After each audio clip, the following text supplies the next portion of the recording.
Hi friends, ఈరోజు video ఏంటంటే గ్రామం శ్రీరామ్ నగర్, మండలం కల్వకుర్తి, జిల్లా నాగర్ కర్నూలు.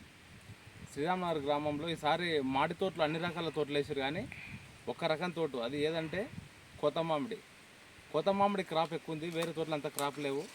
ఆ క్రాపు ఈ సంవత్సరం ఇంతగానో ఎట్లా వచ్చింది రైతు మాట్లాడు తెలుస్తుంది. నమస్కారం తాత. నమస్తే. ఏం పేరు మీ పేరు? బాలయ్య. బాలయ్య. ఇప్పుడు మీ తోటలో మీ ఎన్ని ఎకరాలు మొత్తం? ఇది 30 ఎకరాలు. 30 ఎకరాల ఈ కోత మామిడి ఎంత ఉంది? వేరే నీళ్ళ మామిడి 10 ఎకరాలు ఉంది. వేరేవి వేరే మొత్తం అది 30 అంటే 20 ఎకరాలు కోత. బీనిసా తర్వాత కేసరి అన్నీ ఇంకా అన్నీ ఉన్నాయి. కానీ ఈ కేసరి కంటే బీనిసా కంటే ఎక్కువ కోత మామిడి ఈసారి క్రాప్ వచ్చింది. అవును, క్రాప్ వచ్చింది కదా. ఎందుకు ఈ సంవత్సరం అది అంతగానో వచ్చింది? అవి రాలేదు. అది మంకర కూర్చింది కదా ఆయన. అవునవును. ఆ మంకర నుంచి అది ముద్దయి అది క్రాప్ రాలిపోయి. ఇది ఈ లెక్క చూస్తే ఈ చెట్టు చాలా మొండి చెట్టే, గట్టి మొండిది కోత మామిడి. ఇది కోత మామిడి చాలా మొండి చెట్టు అంటుండు. చూద్దాంటుండు ఇది ఎట్లా ఉంది క్రాప్. ఆల్రెడీ ఏమన్నా హార్వెస్టింగ్ చేసినట్టుంది, తెంపినట్టుంది కదా. తెంపినాం.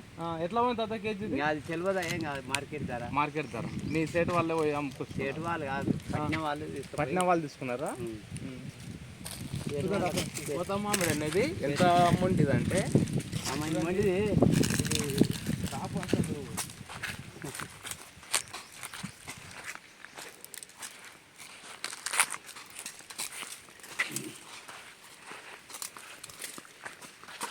ఇది ఏంటి అంటారు దీన్ని? ఇట్లా పడిపోయింది కదా, పంట ఉడగా బిడ్డ గాలికి రాలిపోతుంది కదా. అదే తినగానే ఇది చూడు ఫ్రెండ్స్, ఇది కోత మామిడి. ఇది కలర్ ఎలా ఉంది? కలర్ ఇట్లా కలర్ చేంజ్ అవుతుంది. ఇప్పుడు పాకమానికి వచ్చినట్టేనా? రాలేదు, ఇప్పుడు రాలే కొడతా. పాకమానికి రాకుండా పోయి మన తెంపపోయి అన్నారు. అదే తినడానికి పోతాయి, బండి మీద తింటారు. ఈ పాకమానికి రావడానికి ఇంకా చాలా టైం పడుతుంది. ఎన్ని రోజులు పడుతుంది? ఇప్పుడు ఇంకా 2 నెలలు పడుతుంది పాకానికి రావడానికి. 2 నెలలు ఖచ్చితంగా అవుతుంది.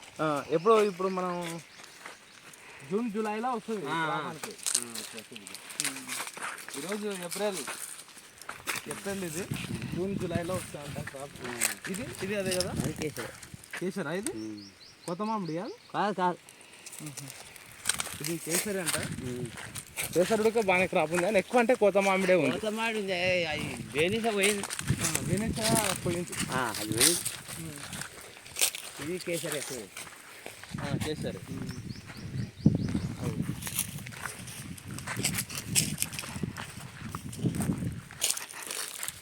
ఇప్పుడు తోట ఎప్పుడన్నా పడతారా మీరు? మేమేం పట్టం, మేము జీతం. నాకు జీతం కానీ జీతం ఇస్తారా? జీతం ఇస్తారు. ఎంత మీకు సంవత్సరానికి ఎంత? నాకు 1,20,000 ఇస్తాడు మా సార్. 1,20,000 రూపాయలు జీతం ఇస్తారు సంవత్సరానికి. నీకు మీ వైఫ్కు ఇద్దరికి? లేదు, ఒకరికి. మళ్ళీ మీ వైఫ్కు ఆయనకు కూలి ఇస్తాడు. పని చేస్తే కూలి ఇస్తాడు. కూలి చేసినా ఇస్తాడు, చేయకుండా ఇచ్చిపోతాడు. మీరు పని చేసినా చేయకున్నా మీకు కూలి ఇస్తాడు.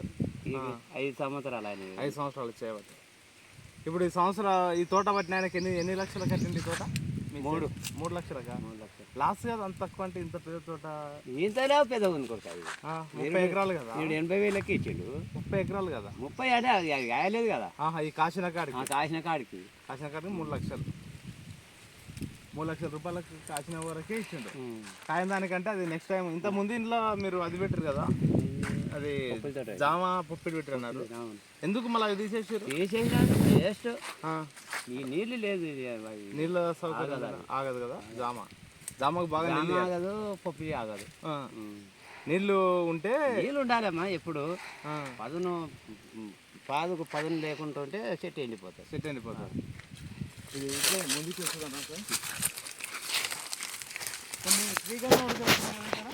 తిరిగాను మొత్తం ఈ తోట అంటుంది.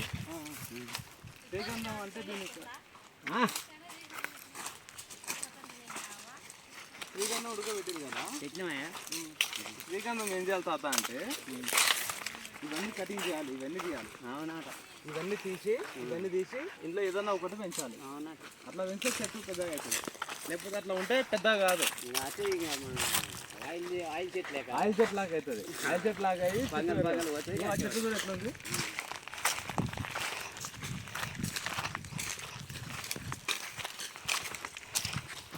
చెట్టు శ్రీకాంత్ చెట్టు ఉంది ఎండ ఒకటి ఈ చెట్టుని ఇగో ఈ కొన్ని రోజుల తర్వాత ఈ రెండు తీసేయాలి.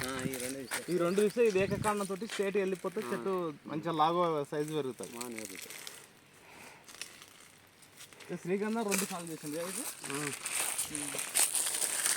ఇది నేను నిన్నమన్నా తీసిన ఒకరిని మామిడికాయలు తోట తీస్తే టన్ను 2 లక్షలు అట్లా పోతుందని అన్నోళ్ళు ఉన్నారు. కానీ మరి మీ తోటలోది ఎంత పోతుందో కానీ ఈ సంవత్సరం మాత్రం క్రాప్ అంటే కోత మామిడే ఎక్కువ ఉంది. ఇది వేరే మల్లికలు కానీ తర్వాత నీలాలు కానీ బీనిష కానీ అంత క్రాప్ లేదు.